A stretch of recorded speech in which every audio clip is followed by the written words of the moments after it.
যখন আদম আলাইহিস সালামকে ডাকার দরকার হয়েছে আল্লাহ নাম ধরে ডেকেছেন ইয়া আদম।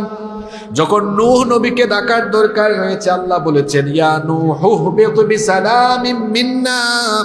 যখন মুসা নবীকে ডাকার দরকার হয়েছে আল্লাহ বলেছেন ইয়া মুসা ইন্নী আনাল্লাহু রাব্বুল আলামিন।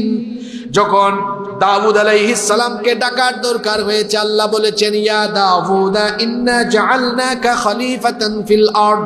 যখন ইব্রাহিম আলাইহিস সালামকে ডাকার দরকার হয়েছে আল্লাহ ডেকেছেন ইয়া ইব্রাহিম ক্বাদ সাদ্দাকতার রুয়া ইন্না কাযালিকা নাজজিল মুহসিনিন। ইব্রাহিম আলাইহিস সালামকে আল্লাহ নাম ধরে রেখেছেন। যখন লূত আলাইহিস সালামকে ডাকার দরকার হয়েছে বলেছেন ইয়া লূত।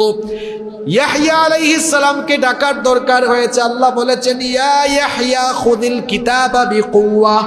যখন জাকারিয়া আলাইহিস সালামকে ডাকার দরকার হয়েছে ডেকেছেন ইয়া জাকারিয়া। কিন্তু আপনারা বলেন তো কোরআন তেলাওয়াত করলে বা শুনলে অথবা রমজান মাসের তারাবিতে যখন আপনারা কোরআন শুনেন কোনোদিন কি কাউকে তেলাওয়াত করতে শুনেছেন নাকি? কোরআনের কোথাও কি ইয়া মুহাম্মদ আছে নাকি?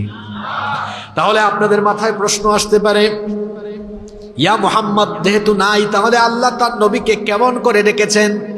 আল্লাহ তাআলা যখনই তার নবীকে ডাকার দরকার হয়েছে নবুয়ত এবং রিসালতের বিশেষণকে বিশেষায়িত করে সম্বোধন করেছেন।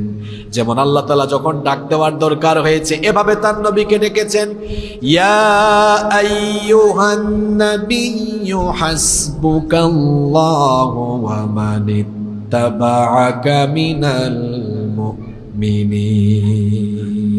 আল্লাহ ডেকেছেন ইয়া আইয়ুহান নাবিয়্যু, হে আমার নবী।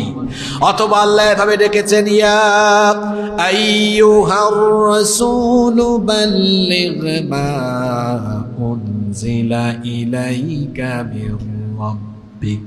এখানে আল্লাহ বলেছেন ইয়া আইয়ুহার রাসূল। যখন ডাকার দরকার হয়েছে বলেছেন হে আমার নবী, অথবা ডেকেছেন হে আমার রাসূল। আর শোনেন মাঝে মাঝে আবার আল্লাহ তাআলা অবস্থা বুঝে ব্যবস্থা নিয়েছেন। সেটা কিরকম? আল্লাহর নবীর কাছে যখন হেরা গুহায় সর্বপ্রথম জিবরিল আমিন ওহী নিয়ে আসলেন, এরপরে কয়েকদিন ওহী নাজিলের ধারাবাহিকতা বন্ধ ছিল। এটাকে বলা হয় ফাতরাতুল ওহী, ওহীর বিরতিকাল। আল্লাহর নবী হেরা গুহা থেকে আসা যাওয়া করেন, কিন্তু জিবরিলের সাথে দেখা সাক্ষাৎ হয় না। আল্লাহর নবী বড় হতাশ হয়ে গিয়েছেন, তাহলে কি আমার উপরে আর ওহী আসবে না? আল্লাহর নবী একদিন হেরা গুহা থেকে নেমে আসতেছেন, এমন সময় তার কানে আওয়াজ শোনা গেল